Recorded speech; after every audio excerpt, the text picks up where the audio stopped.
Somos salud. Mindalia.com. Somos espiritualidad. Mindalia.com. Somos conciencia. Mindalia.com. Mindalia.com. Somos la comunidad de la nueva consciencia.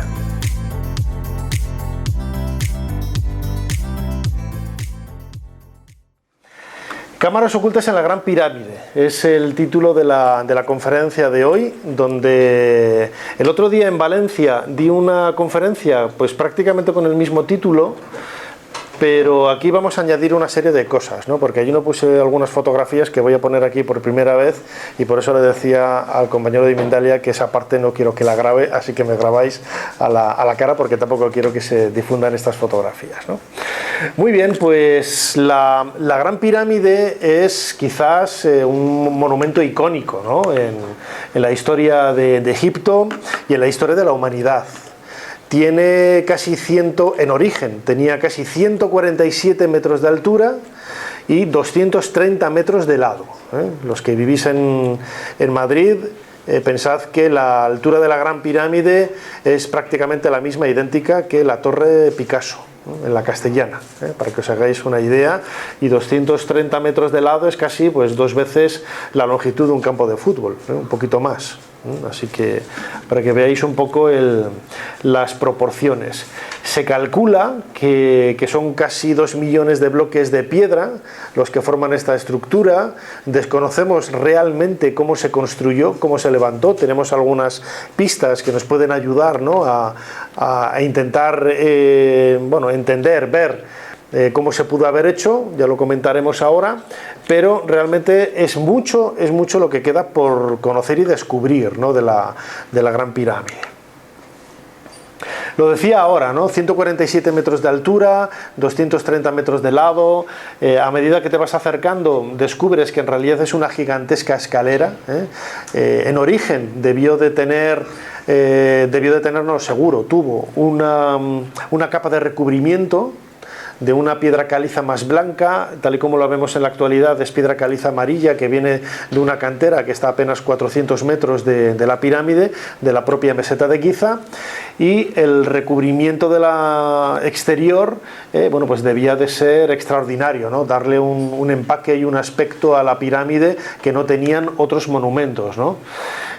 Cuando hablamos lo decía ahora, ¿no? De 2 millones de bloques de piedra, siempre pensamos que toda la pirámide está construida pues con sillares de 1 metro de largo, 1,5 metros por 1 de alto, y sin embargo no es así. Ya se sabe desde hace muchísimo tiempo que lo que es el núcleo de la pirámide son pues en ocasiones bloques más o menos regulares, pero sobre todo escombros de la propia cantera, muy fácilmente transportables. Pensad que esto es 1 metro de altura, grosso modo, y veis que hay muchísimos bloques que son muy pequeños, ¿no? Vamos a ver, he dado aquí, que se pueden llevar prácticamente con las manos, ¿no? Vamos a hablar también de otros espacios que hay en el interior de la pirámide, en donde se han descubierto que no hay ni piedra, ni es que estén vacíos, sino que hay arena. Están llenos de arena, lo que facilita lo que es el sistema de construcción, ¿no? Este agujero está en la cara sur de la Gran Pirámide, ya lo destapó en el siglo XIX, en la década de 1830, Howard Weiss, un protoarqueólogo inglés, y ya demostró eso, ¿no? Que pues la estructura interna de la pirámide, fijaos además también que son bloques irregulares. Bloques irregulares que no tienen ni la misma forma ni la misma posición. Hay una teoría que lleva como 25 años dando vueltas por ahí, un poco más, y es que la pirámide se construyó con polímeros, con materiales artificiales, y el propio aspecto de los sillares, de los bloques, descarta, ¿no? esta idea, ¿no? Ya que cuando vemos que cada bloque tiene una medida diferente, los egipcios no fueron tan tontos de hacer 2 millones de moldes. Tendrían más o menos una similitud, una semejanza, como si fueran ladrillos colocados uno aquí, y vemos que no, que cada uno tiene una forma, una altura, un tamaño, y van colocados pues de aquella manera, ¿no?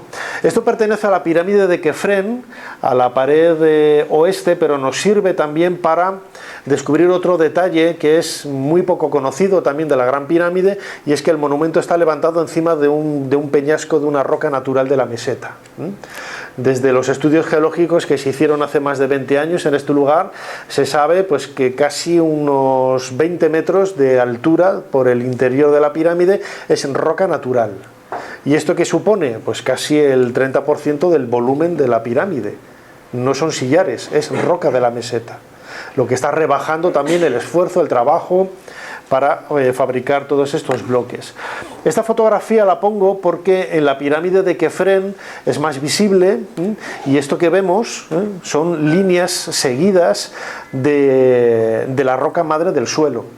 Fijaos que no hay cortes en los sillares, no hay bloques, es todo roca natural, que ha sido amoldada como si fueran escalones para ir colocando encima lo que supone, bueno, pues los bloques de recubrimiento de la pirámide, ¿no? La estructura de la Gran Pirámide es relativamente sencilla. Digo sencilla porque en muchas ocasiones no podemos estar muy seguros de cuál es la estructura interna que tiene o la cantidad de habitaciones que tiene, ¿no? Aquí, por ejemplo, no he incluido las últimas habitaciones que se han descubierto, pero grosso modo tiene una estructura muy parecida a lo que son otras pirámides de Egipto, ¿no? Se entra por la cara norte, que es donde tiene la entrada original. Nosotros, cuando visitamos la pirámide, entramos por un túnel que es el llamado túnel de Al-Mamun, que se cree que es del siglo IX, de época medieval, para entrar a robar, pero muy posiblemente sea coetáneo de la construcción de la pirámide o en una época de crisis de la historia de Egipto, que tiene casi 3000 años, se perforó ese agujero para acceder y saquear el interior de la pirámide, ¿no? Accedemos al punto 5, que es una galería que sube y una galería que baja, ¿no? En la parte inferior, por debajo del suelo de la pirámide, tenemos la llamada cámara subterránea o cámara del caos, un nombre que se le dio para intentar explicar desde el punto de vista mágico cuál pudiera ser el significado de la habitación. Ahora lo veremos. Y el pasillo ascendente va a dar a un pasillo ya horizontal con el suelo que nos lleva hacia la llamada cámara de la reina, que realmente no era la cámara de ninguna reina, pero se ha llamado así porque en época medieval las tumbas de las mujeres importantes, de las reinas, tenían una techumbre a dos aguas, tal y como la vemos ahí. Desde el comienzo de ese pasillo que nos lleva hacia la cámara de la reina, vemos la gran galería, una gran galería de casi, creo que son 70 metros de longitud, 8 metros de altura, que va a dar a su vez a la llamada cámara del rey, donde se encuentra el sarcófago y donde se cree que fue enterrado el faraón Keops, ¿no?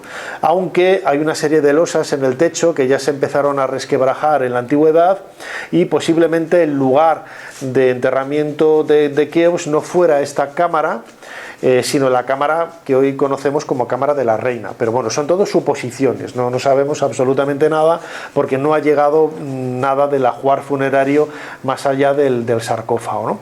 Tanto de la cámara del rey como de la cámara de la reina, de 7 y 8, veis que parten una serie de canales muy pequeños, son canales de apenas 20 por 20 centímetros, tienen la altura más o menos de esta botella y la anchura de esta botella de agua. Y en el caso de la cámara del rey, en la parte superior dan al exterior.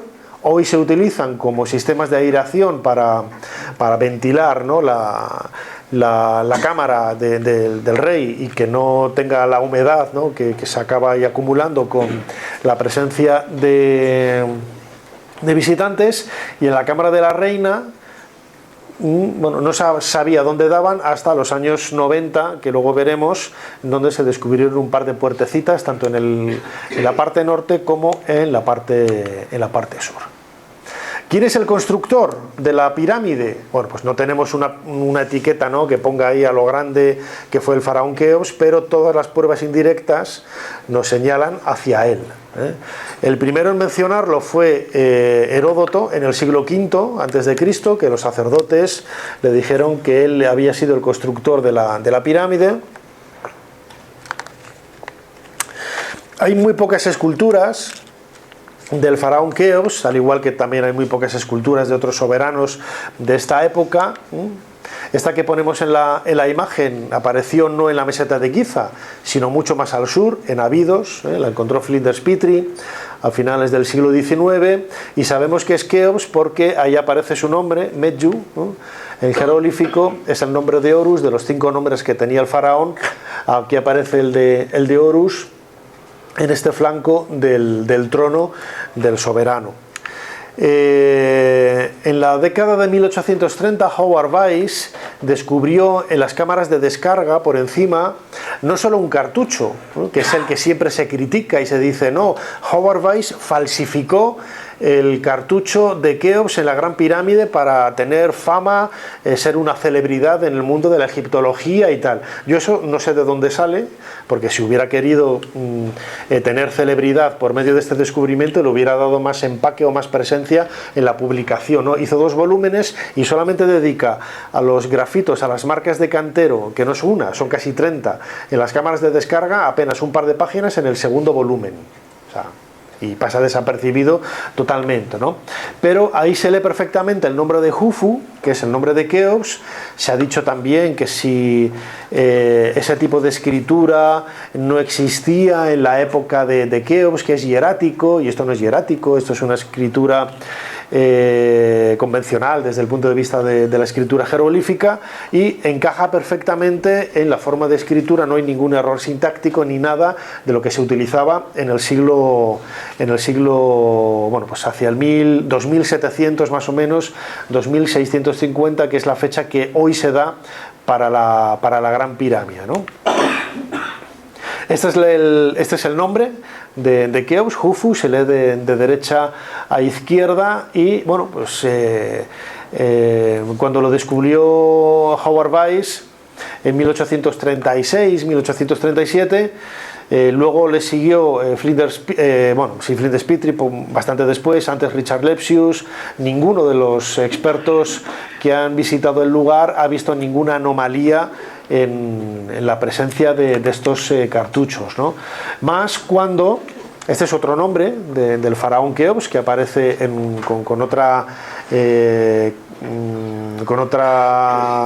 fonética, Hunum Jufu era otro de los nombres que tenía Keops, pero lo más importante de todo, tal y como publica Howard Weiss, es que no había 1, ni 2, ni 3, ni 4, son casi 30, y algunos de ellos, algunos de los textos es imposible que los falsificara, porque se encuentran entre 2 bloques de piedra. Es decir, cuando salía de la cantera, el texto estaba escrito en este lado, se colocó un bloque en esta parte, y bueno, pues aquí se ve un poco el comienzo del texto, que se pierde por debajo de...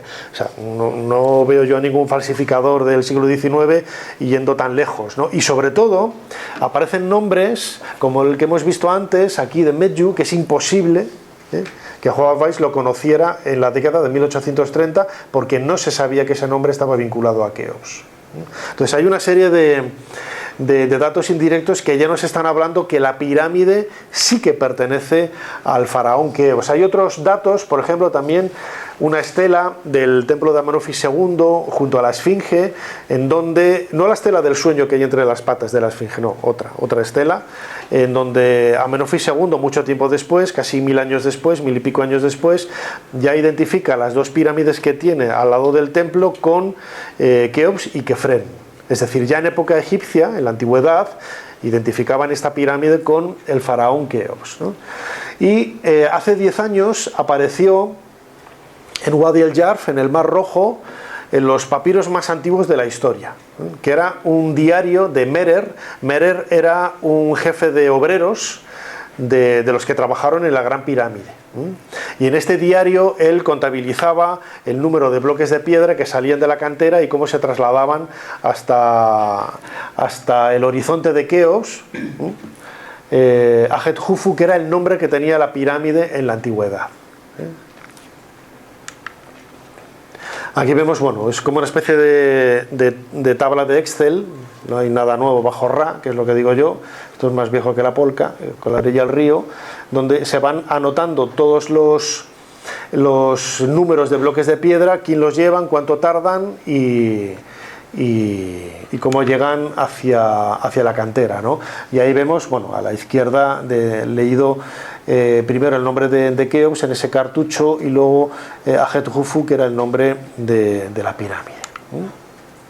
Hay otras marcas de cantero en el exterior, pero que solamente se pudieron dibujar en los años 40 y 50 y que se han perdido, en donde vuelve a aparecer el nombre de Keops.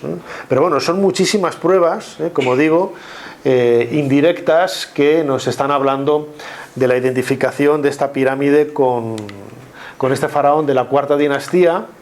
Y tenemos que viajar un poco pues hacia lo decía yo ahora, ¿no? Hacia el 2650 es la fecha que se da ahora. Si entráis ahora en la Wikipedia, por ejemplo, vais a ver que la fecha que da me parece que es 2550. Eso habría que retrasarlo 100 años, no solamente por nuevas dataciones que vamos a ver ahora, sino sobre todo por dataciones de carbono 14 que se llevan realizando en los últimos 30 años y que parece que confirman que las pirámides son 150 o 200 años más antiguas de lo que habíamos pensado.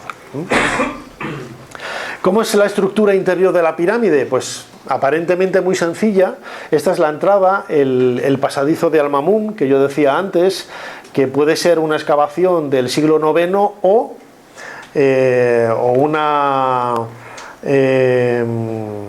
una excavación de época faraónica, realizado en algún momento de crisis, cuando fue asaltada la pirámide y se entró a robar al interior, ¿no? Esta es la parte en donde comienza la galería que asciende hasta la gran galería de la pirámide, y por debajo tiene otra galería que nos va a llevar a lo que es la cámara subterránea o la cámara del caos, ¿no?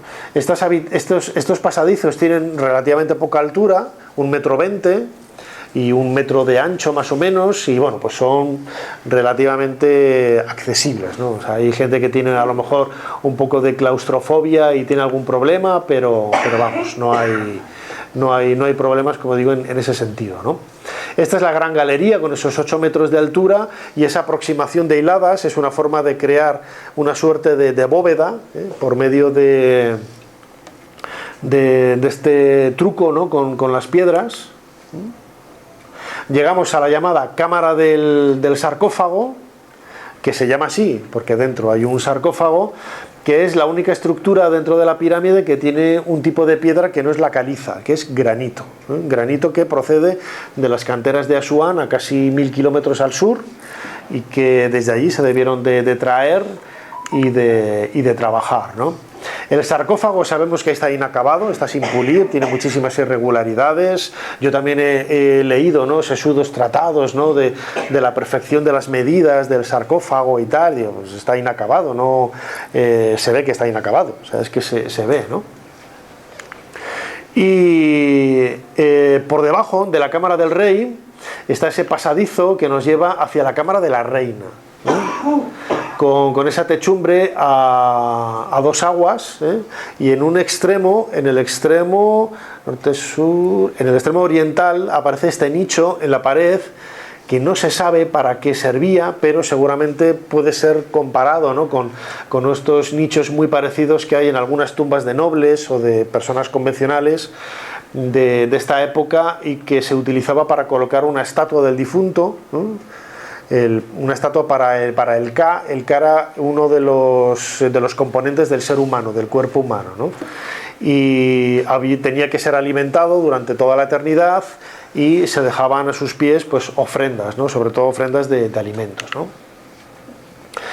La cámara subterránea, la que está por debajo del suelo, tiene pues un aspecto inacabado, ¿no? Por eso se la llama cámara inacabada, Tiene un agujero en el centro que va a dar a un pequeño pozo que no accede a ninguna parte, y al igual en la parte sur tiene esa entrada de una galería que no lleva a ninguna parte tampoco, ¿no? Creo que son 10 o 15 metros, no recuerdo ahora, quizás un poco más. Yo he estado en un par de ocasiones ahí, y lo que te encuentras al final es la pared en bruto, ¿no? Bueno, ahora me sacas mi cara. Estamos en la cámara del rey. En la cámara del rey es uno de los lugares donde siempre se ha buscado más, ¿no?, la posibilidad, ¿no?, de la existencia de otras habitaciones, ¿no? Ahora veremos también que se ha explorado mucho la cámara de la reina, pero sobre todo la cámara del rey. Ya se ven en grabados del siglo XIX, esto no tiene ningún misterio, que estos dos agujeros que hay junto a la pared norte van a dar a una habitación subterránea, que en la actualidad está cerrada, ¿no?, pero que yo tuve la oportunidad de visitar hace casi 20 años junto con un amigo común que es Javier Sierra, ¿no?, que la habréis visto en muchos programas. Bueno, pues estas habitaciones, en realidad, fijaos, aquí hay restos de unas cuerdas, ¿eh? Han sacado un bloque de granito del suelo. Estas cuerdas seguramente sean del siglo XIX o del siglo XVIII, cuando empezó a explorarse la pirámide. ¿Y qué es lo que hay debajo en estas habitaciones? Pues realmente no hay nada, no hay nada. Sí que es un pequeño pasillo, ahora veremos una fotografía sin la reja. Es un pasillo relativamente ancho, del ancho que pueda tener los bloques de granito, que va a dar a un espacio que es el que está a la izquierda, ese espacio oscuro, negro, pero que en realidad es una habitación ciega.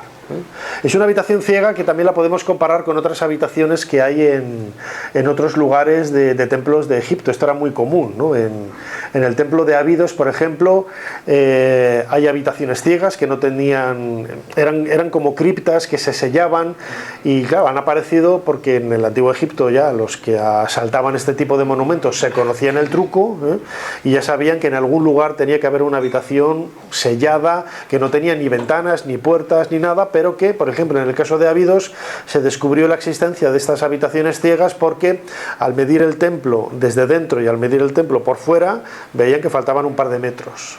Digo, pues aquí tiene que haber algo, ¿no? Y efectivamente, había una habitación ciega que debía de ser pues parecida a esta que tenemos en la fotografía, ¿no? No hay ni textos, no hay restos de absolutamente nada, y podemos intuir, podemos sospechar que dentro pues habría algún tipo de tesoro, de ofrendas, de no sabemos qué. Decir lo que sea es especular, ¿no?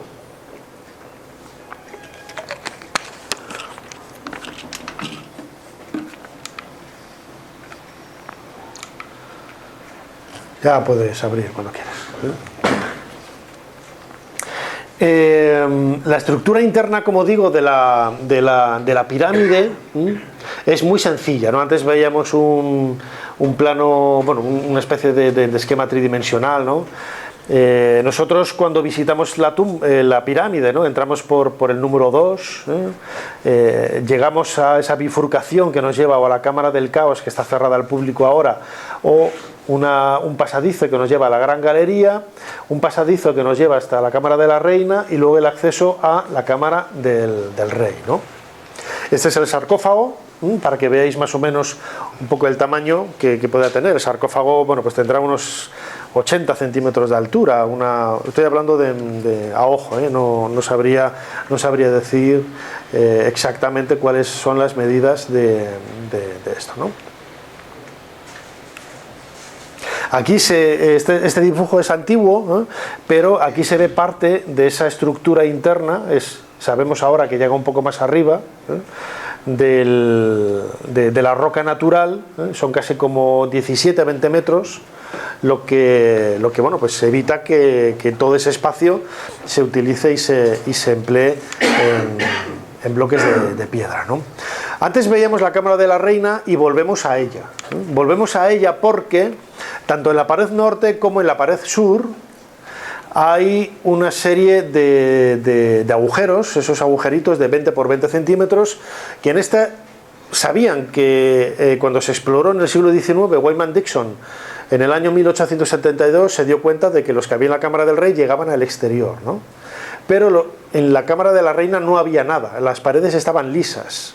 ¿Qué es lo que hizo él? Digo, aquí tiene que haber algo parecido a lo que hay arriba. Y en efecto, empezó a tocar las paredes y en un momento dado sonó a hueco. Dice, aquí hay una piedra que está ocultando un agujero muy parecido al que hemos visto en la parte de arriba.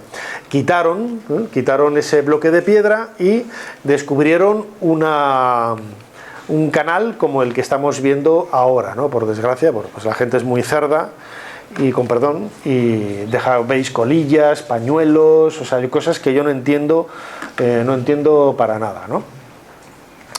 Pero vamos, aquí no entran turistas, ya nos imaginemos quién puede ser, pero no digo nada, ¿no? Veis aquí una barra,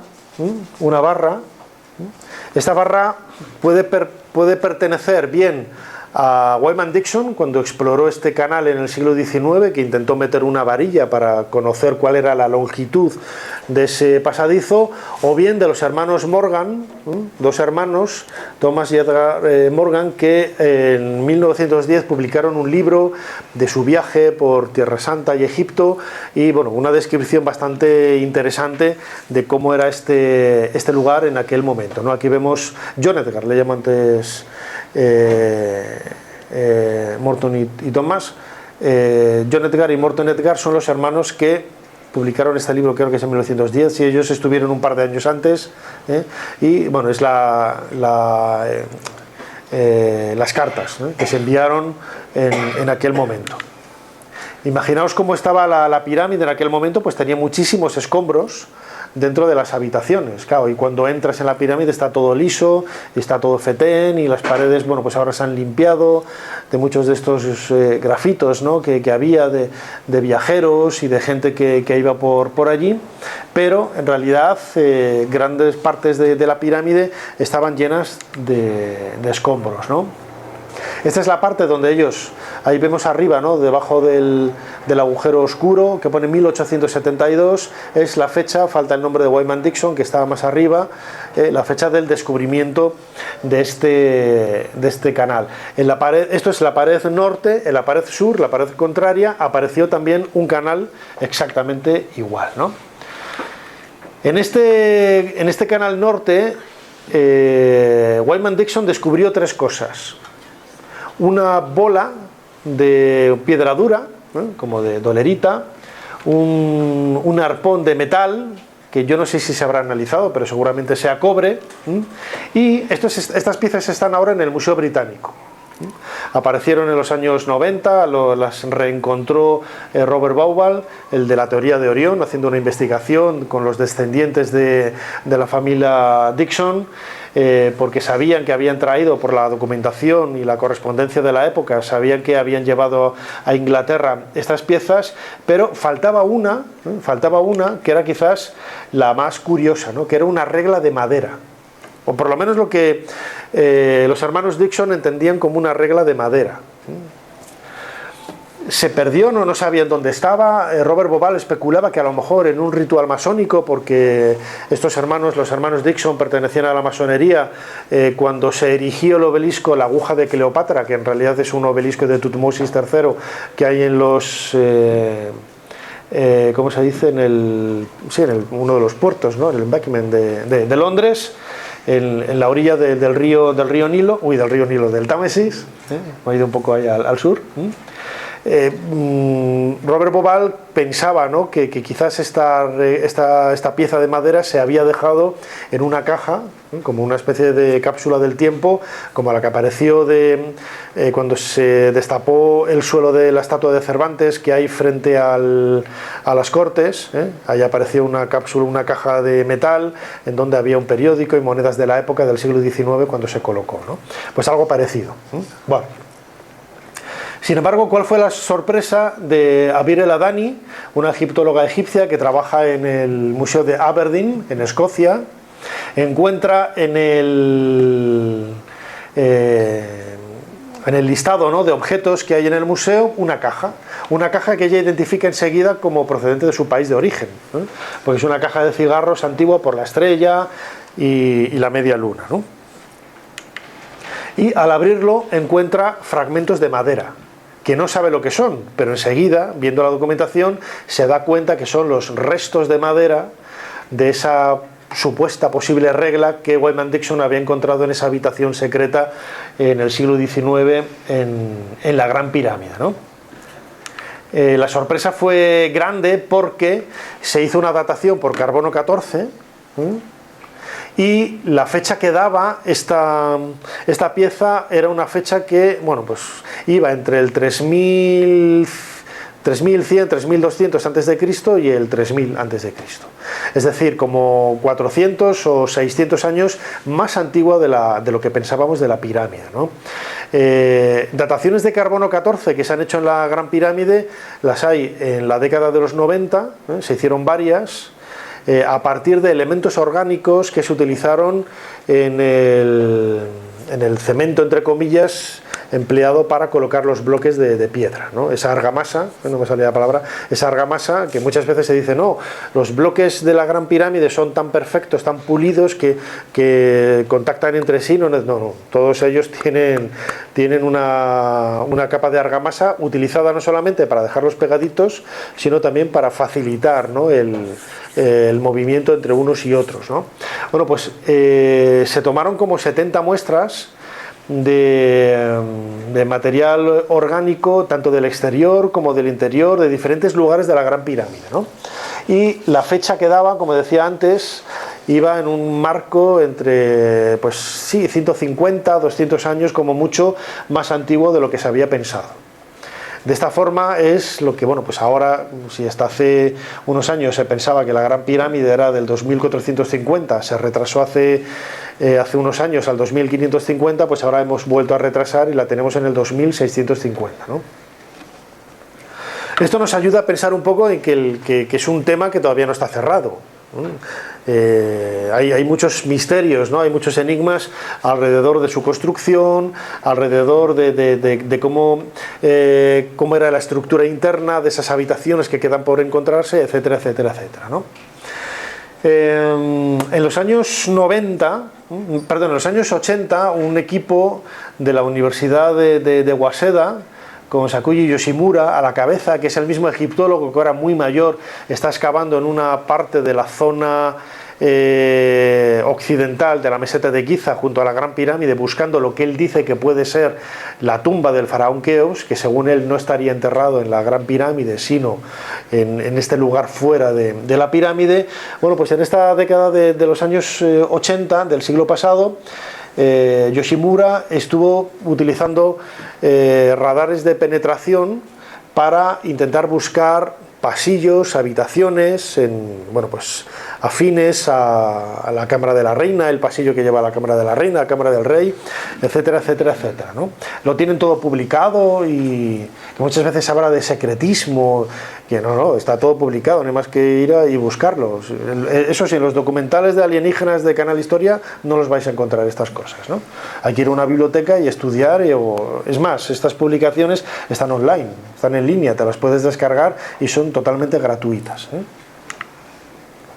¿Qué es lo que hicieron los japoneses? Pues con ese radar en aquella época era lo más puntero, ¿no? Iba con unas ruedas, iba con 3 ruedas, lo iban arrastrando por el suelo, en este caso en un espacio de la meseta de Giza, intentando buscar tumbas o habitaciones. Pero también lo utilizaron en las paredes, por ejemplo, de la Cámara de la Reina, como vemos en esta fotografía, ¿eh?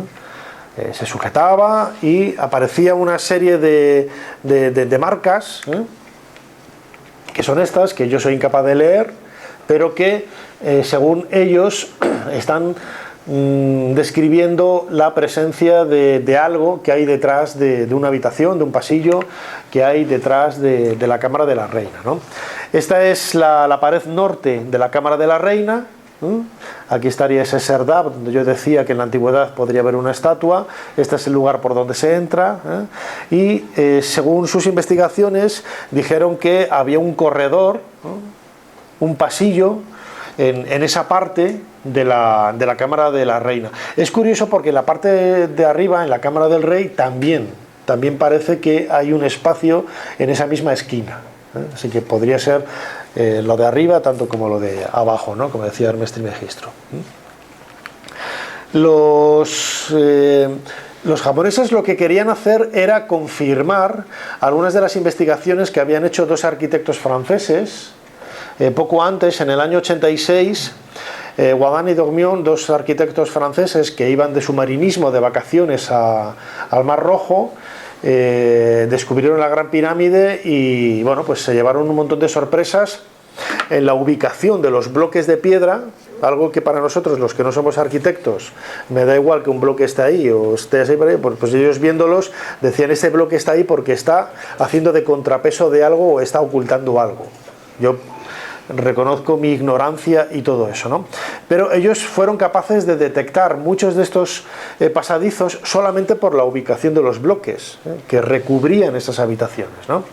Los japoneses perforaron uno de esos espacios y encontraron una habitación llena de arena, una galería, ¿no? También, lo que nos está diciendo que efectivamente la estructura interna de la Gran Pirámide es mucho más complicada de lo que pudiéramos imaginar, ¿no? Pero lo más alucinante de todo es que en el año 86 Guadani y Dormion publicaron este libro, Los nuevos misterios de la Gran Pirámide, en donde hablaban de sus investigaciones, ¿no? Ellos habían recibido un permiso especial del Servicio de Antigüedades egipcio para realizar esta exploración y, entre otras muchas cosas, ellos ya decían en el año 86 que esta es la entrada original de la Gran Pirámide, por encima, unos metros por encima de por donde entran los turistas, donde hay una techumbre a dos aguas. Ellos decían que por la colocación de estos bloques, no me digáis cómo, pero supuesto corredor. Ni idea de cómo pudieron saber que a través de la colocación de los bloques se pudiera llegar a esa conclusión, ¿no? ¿A dónde quiero llegar? El año pasado, el proyecto Scan Pyramids, que es un proyecto japonés y francés, retomó, mejor dicho, la investigación de Guadani y Dormion. Y por una técnica que es la técnica de los muones. Los muones son unas partículas cósmicas que llegan desde el espacio hasta el planeta, hasta nuestro planeta, y que pueden ser medidas colocando pues una serie de placas muy sensibles en lugares determinados, ¿no? Si las colocas en el interior de la pirámide, te van a leer, esos muones te van a leer lo que hay entre la placa y el exterior de la pirámide. Es decir, si tú conoces la densidad de la piedra, puedes saber si han llegado todas las partículas o faltan algunas, es decir, se han quedado perdidas en alguna habitación en el centro. Entonces ellos utilizaron esta técnica para buscar, ¿no? Esta es la entrada original, la vemos ahí a la izquierda de la pirámide, esos bloques, ¿no?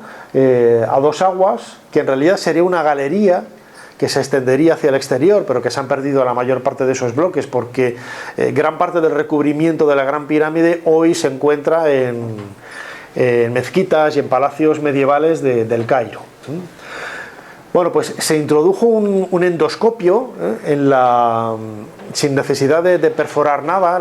Fue incluso mucho más sencillo, porque en realidad lo que metieron fue un tubo de plástico como estos que se emplean para meter el cableado de las casas. Pues uno pequeñito, lo metieron por allí, dijeron por aquí va bien, y luego ya por dentro del tubo introdujeron la cámara. Una cámara. ¿Qué es lo que...? Esta es la entrada original. Ellos metieron por aquí ese tubo y ese endoscopio, y lo que encontraron era, donde habían dicho Guadani y Dormion, una habitación con el mismo aspecto que ellos decían, ¿no? Había un investigador italiano, un iluminado italiano, no recuerdo el nombre porque mucha gente me lo comentaba, ¿no? Este italiano ya lo anunció hace 2 años, no sé qué conferencias y tal. Y bueno, pues habría leído el libro de Guadani y Dormion, o sea, porque eso lleva publicado más de 30 años, ¿no? O sea que, bueno, pues a mí me parece alucinante, ¿no? Esta cámara salió en febrero o marzo, ¿no?, del año pasado, creo que fue.